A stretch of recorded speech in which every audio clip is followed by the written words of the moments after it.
Well, hello there, my fellow Americans. A.J. Wildman. This is the second edition of CS2News Report. I've changed the topic a bit today. I was going to talk more about elections and a couple other things. That'll be the third or fourth video, and that'll be important by itself. But today, because of the march that's going to be held in Washington on Saturday from the follow-up of the Parkland High School, Parkland, Florida shooting, and I'll be down there for that on the Saturday on the mall. I have something here that's also posted on their website already. You can go out and look at it. But I think it's worthwhile to put it in a little video and a podcast and give you a little bit more of my comments about it as I go through this. So this is basically an amendment, and on my website is amendment number 30. There's 27 amendments already to the Constitution, and I've got a few of them out there recommended, and this is one of them. This is a proposed amendment to the U.S. Constitution. This amendment is proposed in order to update and to clarify the intent and the meaning to the public of the Second Amendment of the U.S. Constitution, basically the right to bear arms, the gun rights deal, right? So, the exact wording of the Second Amendment to the Constitution is a well-regulated militia being necessary to the security of a free state, the right of the people to keep and bear arms shall not be infringed. The right of the people to keep and bear arms shall not be infringed. And what this is a start of a compromise between the gun rights people, not so much the NRA, the gun owners, and the public's concern about shootings, misuse of guns of any type. Okay, and that's what this is all about. And I'm just going to read this to you. It's almost like a video podcast. So we'll go through this. We the people, the nation needs this timely draft amendment to be debated and finalized with our citizens' approval. This will take a little while, but it's got to get done. In that way, gun owners shall be secure about their weapons, and the general public will feel that the risk of more mass shootings is going to be reduced. Okay, it can never be fully eliminated, and I think we all understand that reality. But we're going to cut down on it, absolutely, and that'll be done through targeted legislation and an aggressive enforcement of those regulations. So basically, this again is going to be a restructuring of the Second Amendment and something else. Now, I prepared this document in response to the mass shooting at the Marjorie Stoneman Douglas High School in Parkland, Florida. Okay, I already had it out there, but I've just updated it. The students and families from the high school and tens of thousands of others around the country have actively been pursuing this type of legislation. Okay, they do not want this to become just another mass shooting. It's what they all seem to be, and neither do the rest of us. Okay, hopefully there'll be a huge turnout on the mall on Saturday and Washington Mall, including around the country. People do not want this to become just another mass shooting, and neither do the rest of us. So, we are tired of the senseless killings and the excessive and lingering legal aftermath, right? Which is the second part of this. And we're tired of the NRA forcing gun rights, okay, legislation that only protects gun manufacturers, because basically that's what the NRA really represents, okay? I especially need gun owners to consider supporting the raising of the age from up to 21 years of age, but there's be caveats on that, okay? Also keeping in mind, they can help me, okay, help this process in helping to compile a list of specific rifles, such as a .22 caliber, okay, rifle, okay, that will be part of this legislation and be allowed allowed for purchase by those under 21. So not all guns will be limited, all right? This proposed amendment intends to literally guarantee ownership rights and privacy, okay, which they do not have now. At least, the NRA is always saying, well, Obama's going to take your guns, or Hillary's going to take your guns. and it's a bunch of baloney. No one's ever going to take our guns away. Okay, and I don't own a gun. Never owned a gun. I thought about it once when I lived in New Orleans, but didn't get one. Okay, but I believe in gun ownership. Okay, I also believe in gun responsibility. That's the problem. Okay. And at the same time, we will help to deter people by using any type of weapon. I don't care if it's a knife, it's a gun, it's a hatchet, it's their bare fists, all right, to physically and seriously assault and kill another person of their own free will. Again, this is your amendment, folks, all right, both sides and those in the middle. Treat it with care and respect, okay? Work with me to refine this piece of common sense legislation that will make a real difference. And in the end, hopefully settle down this ongoing gun rights battle and demand effective deterrence from free will murderers, okay? Because that's what they are, free will murderers. Okay. This amendment is called Gun Rights and the Death Penalty, okay? Now, this amendment has two distinct but overlapping topics. The first part presented is a detailed clarification of the gun rights oriented Second Amendment to the U.S. Constitution. It will replace that, update and replace it, okay? The second part addresses the criminal justice system penalties for premeditated murder, okay, of one or more persons, okay? As in the recent, of course, Parkland, Florida public school tragedy. Okay. Now, I brought these two issues together since in all the discussion following the Parkland incident, the word deterrence has never ever been spoken. I wonder why that is. All right. Probably there's a good reason for it. There's probably not a good reason for it, but there are reasons for it, and we'll get into that. Part 1 of 2, gun rights. Gun rights and responsibilities. This amendment deliberately clarifies the Second Amendment to the U.S. Constitution. Note that this text contains random comments, okay? Because you're going to read, this is already out there on the internet. It'll be updated as I make refinements to it. But I have random comments in the draft, so to make it more reasonable for everybody. Those will, of course, be removed when the final document is completed. Now, the following items are a near final draft of the gun-related laws, not just regulations. Laws are serious, and regulations can be brushed aside by an incoming administration. Gun-related laws to be enacted nationwide under this proposed amendment. Okay. The U.S. government, first off, the U.S. government will never collect guns from law-abiding American citizens. Okay. Non-citizens may have their weapons collected, right, depending on what they're doing. The U.S. government will never require an American citizen to provide an inventory of their weapons collection. Non-citizens may have their weapons inventoried. That's a right of citizenship. All public gun shows will provide access to the U.S. background check system.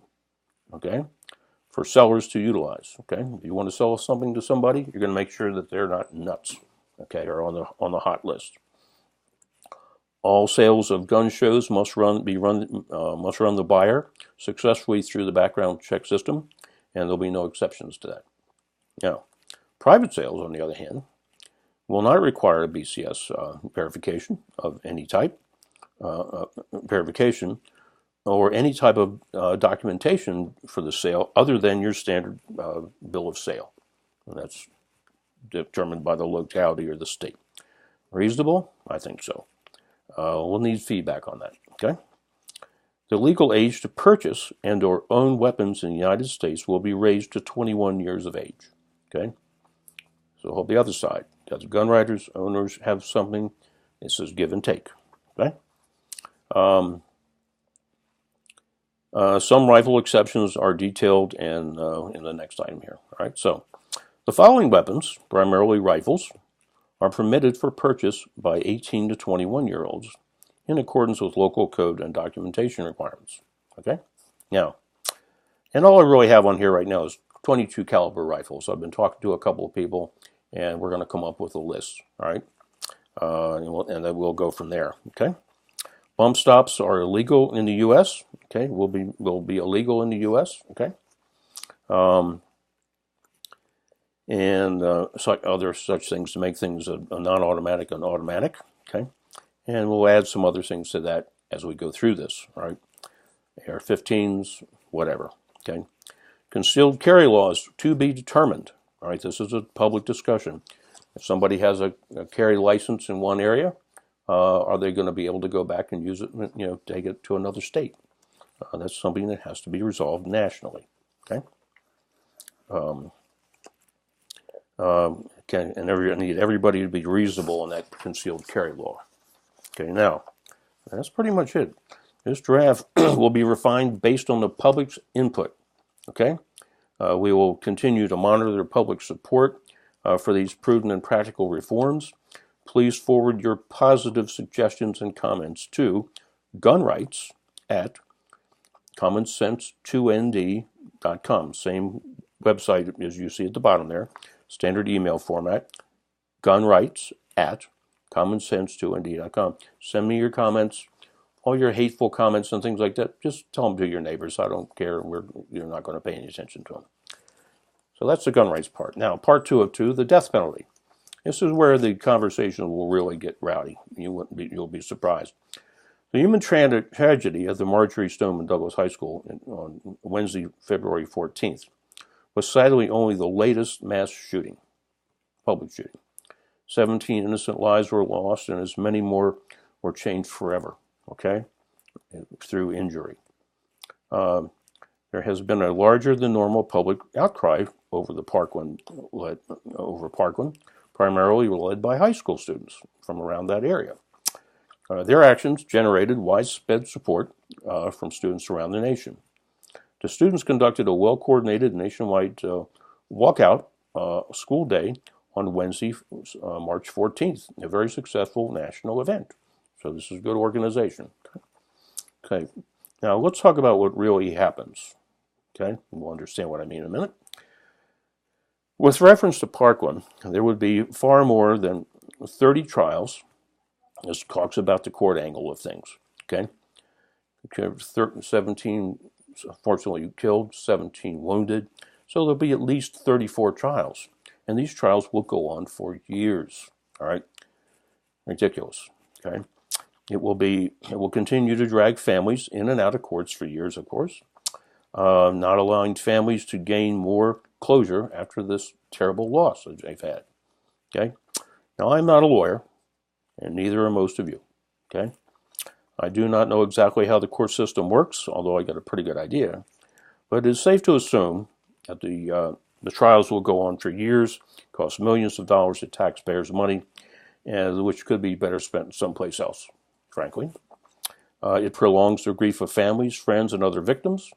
It requires housing for the criminal for decades in prison, and a waste of taxpayers' dollars all along the way. I do not exaggerate, not at all. Okay. Now, that's the way things go now.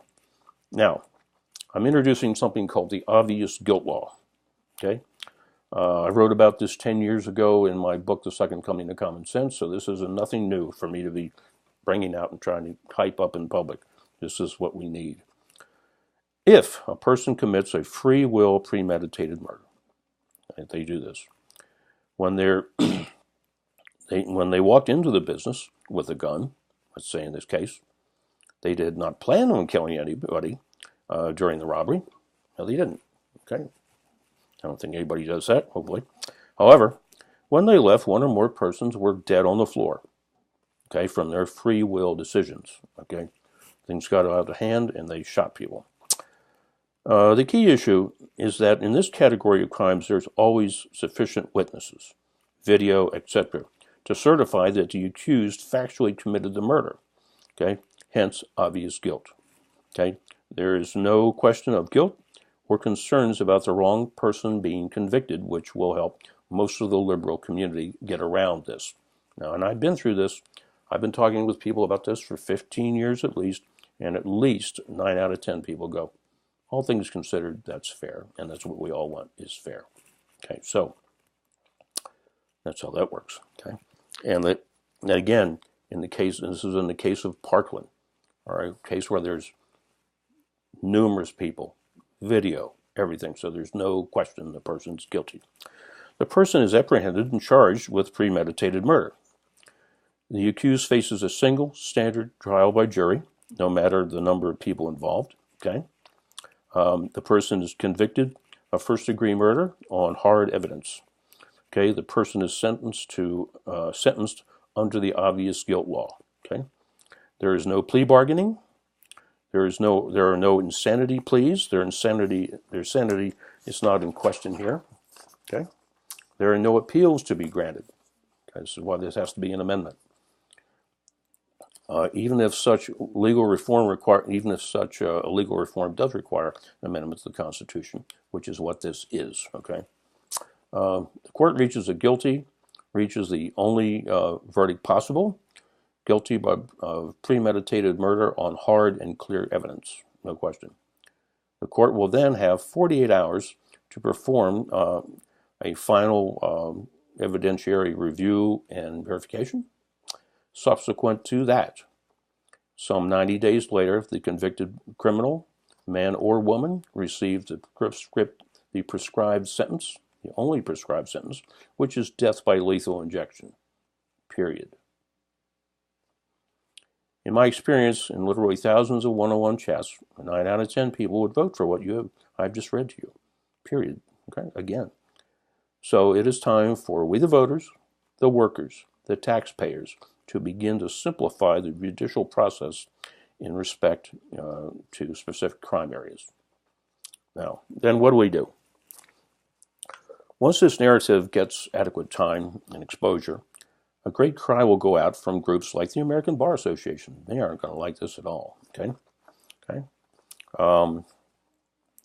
It will be interesting to observe the opposition as they frame their objections to the wording of this draft. All right, obvious guilt. Okay, there will be complaints about this and that, but things will soon settle down. Okay, and then comes the final act, the problem resolution process. Okay, the problem resolution process they use is called binding arbitration, and that's what we're going to use, binding arbitration. Also, in developing this amendment,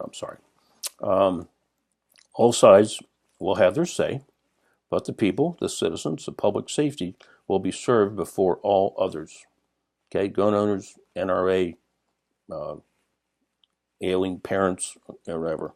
Okay, we're going to split the difference. We will have a public debate and decide how the people want to approach this. What we, the people, decide is reasonable conduct to expect from our fellow American citizens, and the penalty to be earned if someone commits certain crimes. We're all going to agree. You do this, you're going to get that. And that is the legislative process. And that is the legislation that Congress will promptly pass into law, and along with the power to enforce it. And not all laws are basically legislated with also the backup to be enforced. This will. There will be much more to come on this, as you might expect, and I need feedback and encouragement to make this the best bill possible. Now, it is my belief, that our criminal justice system must be reformed. Proposals and their real benefits must be direct and to the point, as this one is. Such crimes resulting in the death of one or more persons must be dealt with swiftly. Whenever there is hard evidence of a person's guilt, whenever the hard evidence of a person's guilt is determined to be absolute, then the obvious guilt law will be applied and enforced. Again, my personal opinion, years of repetitive trials over a crime that is already decided, is in fact quite meaningless, at least meaningless. Further, there are long-standing trials, These long-lasting trials have been a ridiculous waste of taxpayer money for decades, and we the taxpayers are tired of it. The legal profession is, enforcing the law, but they're not providing justice. Okay, and that's the problem. So, endless trials are a monument to the worship of the law. Okay, and it does not honor, again, or provide the public with justice. Presently, our courts systems, our courts and prison systems are doing a terrible job across the board. Frankly, part of the reason for that is they have a terrible job to begin with. Imagine trying to run those prisons, and run those courts. Yes, I'm both kicking and taking up for that process at the same time. The criminal justice system is the problem, not those that are administering it. We, by our votes, will deliberately reform that system so both families and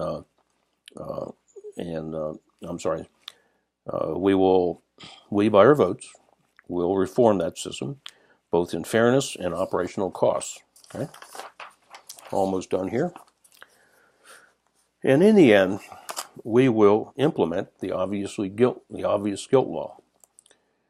We will demand that it is applied starting with the case of the 19-year-old killer in Parkland, Florida. And so we can let that loud debate begin.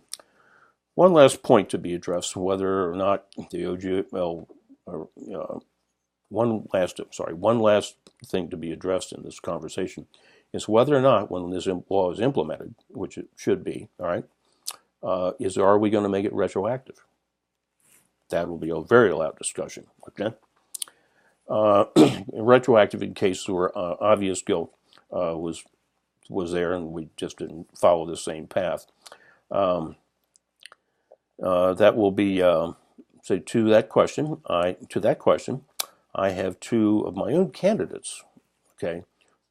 For the retroactive application of the new law. The man that deliberately ran over a crowd in people in Charlottesville, Virginia, at that protest last August, and left one innocent woman dead. He deserves to die. Free will. He could have killed more than one person. It was unfortunately, it was only one. Also, about the same period of time last year, a Baltimore City man, I live west of Baltimore, out in the county, while babysitting, decided to murder 4 little girls under the age of 10 while they slept. That man deserves to die. No more wasted time or prison space on him. And I think that would be a practical start, and I'm sure people all over the country can add other names to that list. Again, please forward positive suggestions on this.